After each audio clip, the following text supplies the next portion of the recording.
todos, hoy les voy a continuar leyendo La Pasión como bandera y seguimos con el capítulo número 11 que se llama A las armas. Fundar un país de cero no es fácil, y si en Buenos Aires quedaban realistas que no estaban de acuerdo con el nuevo gobierno, en las provincias la oposición era todavía mayor. Córdoba, Montevideo y Paraguay opusieron fuertes reparos, y en el Alto Perú hubo quienes directamente se propusieron resistir. Como casi todos los miembros de la Junta, Manuel asumió rápidamente que sostener el proyecto revolucionario más allá de Buenos Aires requería bastante más que el envío de comunicados para informar el cambio de gobierno. Si quienes se oponían a la revolución estaban dispuestos a levantarse en armas para respaldar a España, los flamantes gobernantes no podían ser menos. Debían poner el cuerpo. A partir de entonces, no hubo lugar para los que dudaban. ¿Se estaba con la revolución o en contra de ella? Y ambas posiciones se defendían con la vida. Los realistas pretendían perpetuar el sistema colonial, y los gauchos, indios, mulatos, negros y criollos más humildes se fueron sumando de asientos a las milicias con la esperanza de terminar con un sistema que los condenaba a la miseria. Junto con los criollos más acomodados, que comprendieron que había llegado la hora de llevar sus ideas a la práctica. El primero que tuvo que dar una prueba de autoridad fue Juan José, cuando la Junta lo designó para ejecutar al ex virrey Liniers y a quienes se habían sublevado junto a él en Córdoba. Y debió cumplir esa orden. Luego, la primera Junta eligió a Manuel para auxiliar al vocal Ascuénaga en su expedición a la Banda Oriental, Santa Fe, Entre Ríos y Paraguay, y le otorgó el grado de general en jefe. Manuel no dudó en aceptar. No sea cosa que crean que me repugna el riesgo o que solo quiero disfrutar de la capital, escribiría años después al recordar aquel momento. Aunque había vuelto a sentir fiebre, puso manos a la obra.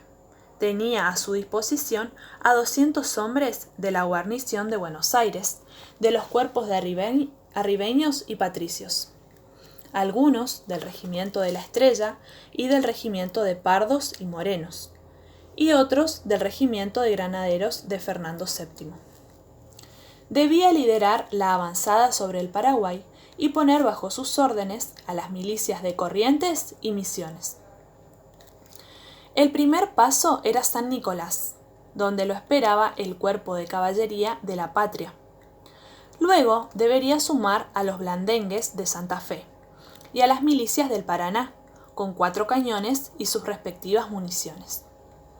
Pero el armamento y los soldados no eran del todo profesionales.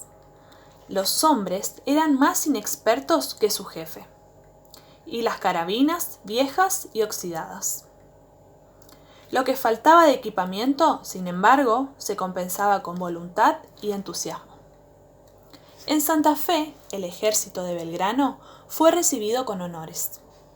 Hubo donaciones generosas para la campaña y 40 veteranos y 60 reclutas pertenecientes a los blandengues se pusieron bajo su mando.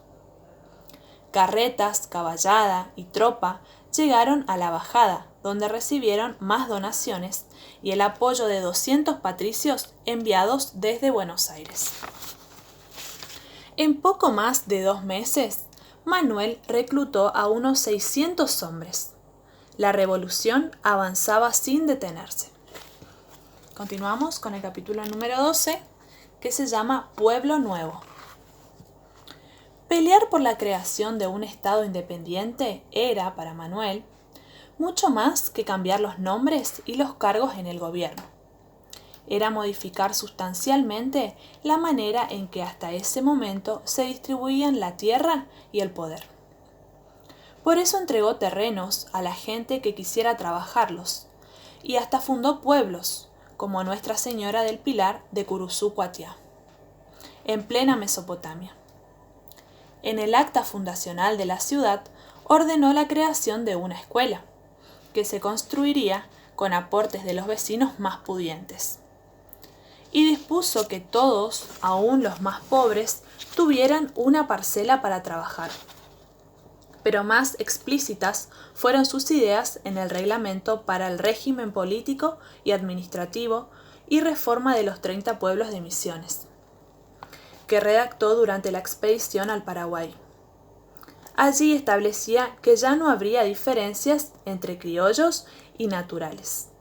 Aseguraba que llegaba a Misiones para restituirlos en sus derechos de libertad, propiedad y seguridad, de que por tantas generaciones han estado privados, sirviendo únicamente para las rapiñas de los que han gobernado, y aclaraba que todos gozarán de sus propiedades y podrán disponer de ellas como mejor les acomode. De repente, a menos de un año de la Semana de Mayo, Manuel se encontraba tomando decisiones que estaban en absoluta sintonía, no solamente con sus proclamas más encendidas, sino también con los ideales de su juventud. Cuando puso la firma a la última página de ese documento histórico, Manuel recordó a Benito y se emocionó pensando dónde estaría en ese instante el que había sido su amigo de la infancia. Termina el capítulo 12. Comenzamos con el capítulo número 13, que se llama No tan sencillo. En Paraguay, a donde llegaron agotados, mal alimentados y peor equipados, los revolucionarios no fueron tan bien recibidos. Con anterioridad, Manuel le había enviado una esquela al gobernador Velasco. Traigo la paz, la unión y la amistad en mis manos para los que me reciban como deben. Del mismo modo, traigo la guerra y la desolación para los que no acepten aquellos bienes. La respuesta fue a los tiros.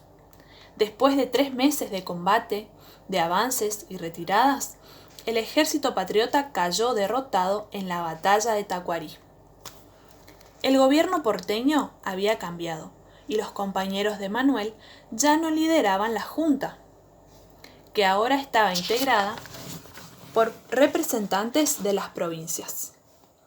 La orden para Belgrano fue replegar lo que quedaba de sus milicias a la banda oriental, para evitar que los realistas avanzaran desde Montevideo. Cuestionado por las nuevas autoridades, Manuel debió regresar a Buenos Aires, donde lo aguardaba un juicio para determinar su responsabilidad en el fracaso de la expedición militar al Paraguay. Lo mismo ocurrió con Juan José, a quien juzgarían por su mal lograda campaña al Alto Perú. En agosto de 1811, y sin ninguna prueba en su contra que pudiera ser considerada en el juicio, Manuel recuperó el grado militar y los honores.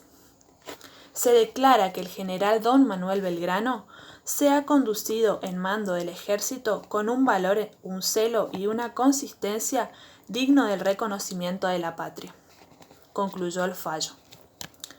Manuel volvía a ser un hombre íntegro, sin cuentas pendientes. Sin embargo, su poder en Buenos Aires ya no era el mismo.